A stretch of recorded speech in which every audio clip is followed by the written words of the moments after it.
Bonjour. À l'occasion de ce premier trésor à découvrir, je vais vous présenter l'anthologie du fantastique de Roger Caillois.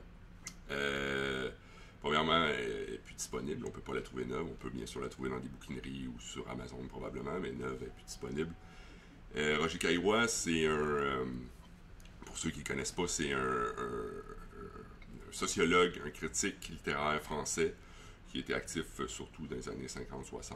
S'est intéressé à la mythologie, aux jeux dans les sociétés, au sacré, mais aussi beaucoup au genre fantastique, qui a défendu à travers plusieurs textes, entre autres à travers une préface qui brosse le portrait du genre, qui est inclus là-dedans, qui est de la féerie à la science-fiction, vraiment intéressant, qui brosse vraiment un portrait de l'évolution du genre.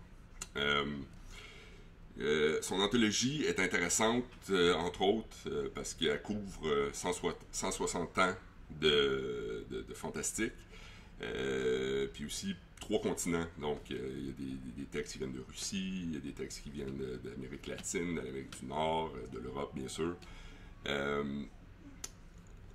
Bien entendu, les auteurs à l'intérieur, on a du classique, des grands auteurs comme Balzac, Dickens, connus, qui ont fait des textes fantastiques. Mais on a aussi des auteurs plus obscurs, puis on a aussi des stars de l'horreur ou de la SF comme Ray Bradbury ou Sean Matheson.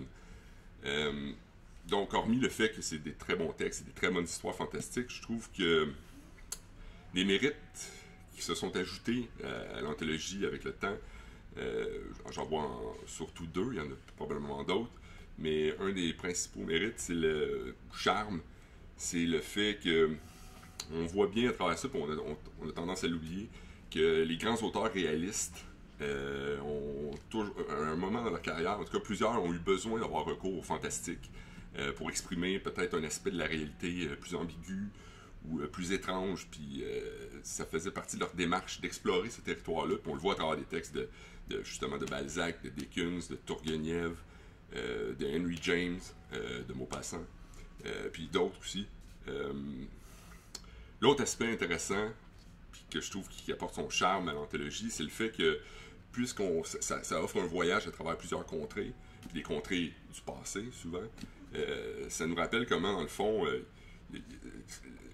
l'ailleurs et le passé de notre propre monde a un charme, comme si c'était de la fantasy à la Tolkien ou à la Robert Howard.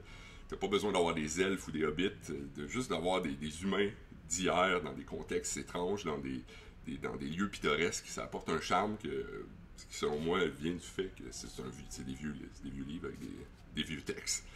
Et voilà, c'était l'anthologie du fantastique de Roger Caillois, qui est disponible à la bibliothèque Édouard Montpetit, pour tout lecteur intéressé. Merci. C'est-tu long?